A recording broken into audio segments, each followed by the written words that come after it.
It's week 17 of 18 of the South Carolina legislative session 2026. That means there's only 1 week left, 3 regular session days for the House and Senate to get their priorities across the finish line and to the governor's desk. I'm Ryan Bernal, South Carolina Hospital Association. Welcome back to In Session, a deep dive in healthcare policy we're bringing to you every week from the State House. Here's the rundown for week 17. What a bang we started off with. Redistricting has come to South Carolina. The recent U.S. Supreme Court rulings has brought further discussions about redistricting efforts to every capital where primaries are up for grabs and there's opportunities for both sides of the aisles to pick up seats. President Trump directly called some of our legislative leaders and has impressed upon them the need to have this discussion. And whether or not you agree or support those efforts, the reality is it's created a unique opportunity for us to extend the timeline for our priorities. What do I mean by that? The House and Senate will adjourn at 5 o'clock on Thursday, the 14th. They are limited to what they can do after that unless the governor calls them back into emergency session. Really, the only thing they can take up is the budget. A sine die resolution typically governs what they can or cannot take up after 5 o'clock on the last day of session. And in order to take up redistricting efforts, to debate it in any meaningful way with the limited time they have left, they need a sine die resolution. That means the House spent several hours this week debating a sine die resolution the Senate sent them earlier in the year that will allow for a conference committee to meet as long as it's been appointed by 5 o'clock on the 14th. What is a conference committee?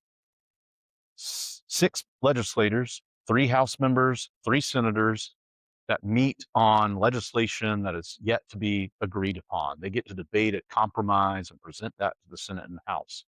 That means our efforts on medical malpractice that still hang in the balance, the HALO Act, hallway beds, the budget, all of those discussions and compromises can be reached after Thursday the 14th, after 5 o'clock, the last day of session.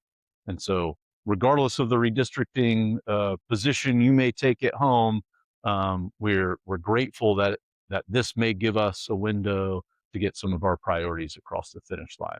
So where are they? The House debated the budget at length this week. They get a second crack at the budget. They refer to it as H2 of the budget. We've been advocating that they increase the Medicaid funding. You all have seen the notices and the calls for action. They adopted a revised version of their budget that increases Medicaid spending by a little over $7 million. That puts us really close to the overall 185 the agency needs to maintain current benefits for their current Medicaid beneficiaries. That makes us a lot more comfortable. We feel like the agency can stem off those small reductions and not proceed with any hospital rate cuts.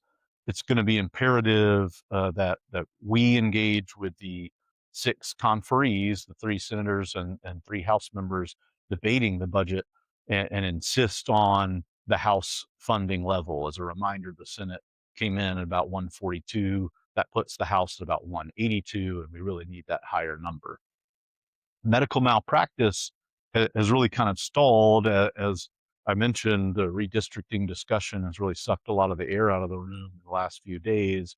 But leadership from all of our hospitals, many of you all and our CEOs have reached out to their senators. The message at this point is pretty straightforward.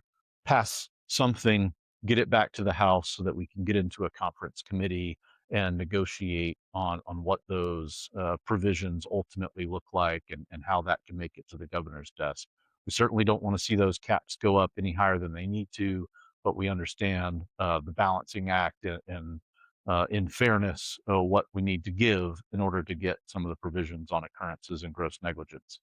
For the HALO Act, our workplace violence protections for our healthcare workers, that remains stalled. Thornton Kirby, our president CEO, personally called several legislators this week advocating for our priorities, including this one. Parental rights remains front and center. Some of the concerns from the senators, we understand. We've offered several provisions to address and alleviate some of those concerns. Ultimately, the same ask is being made of the Senate.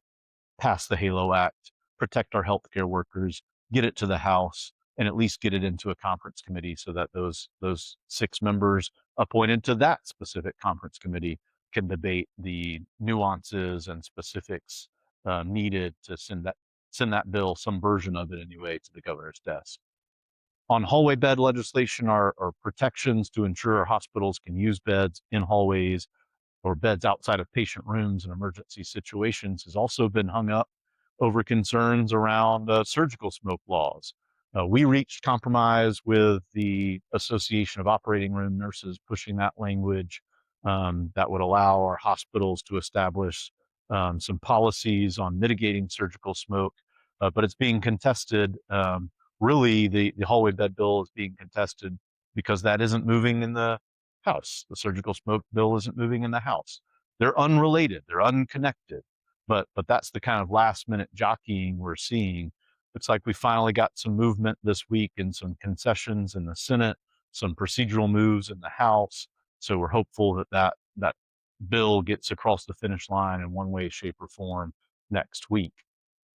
If it doesn't, we do have some budget riders in both the Senate and House side, provisos, language written into both versions of the budget that would allow for a 1-year kind of temporary relief for the use of those beds outside of patient rooms. So lots of opportunities to get that addressed this year.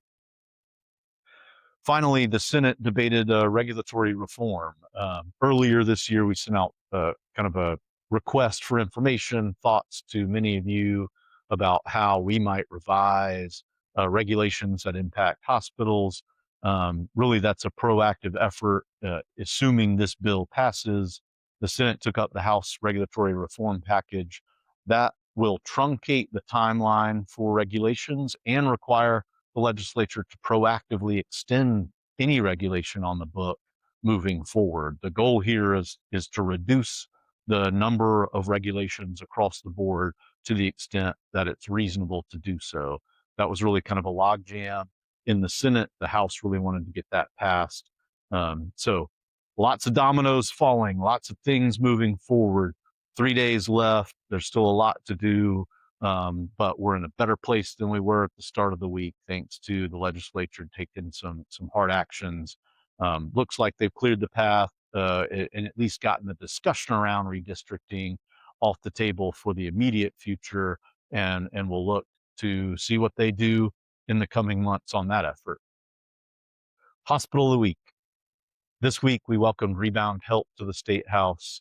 That means out of 18 legislative weeks, 14 of those saw hospitals present at the State House, advocating for their positions, telling their stories, and really highlighting the need for the legislature to proactively engage with our hospitals. Grateful for Rebound Health for being present. Grateful for all of you who have shown up, and what a tremendous turnout in the first year of that effort. Next week happens to be National Hospital Week. A well-laid plan or a fortunate coincidence. You'll see billboards across the state. The governor's signing a proclamation for us. We're looking at resolutions in both the Senate and House, and we'll have hospital leaders from across the state present in Columbia for that recognition, and hopefully we'll use that as one last push to bolster our efforts on those priorities we've been talking to you all session. We'll bring you another update next week. Look for that as we wrap up the legislative year.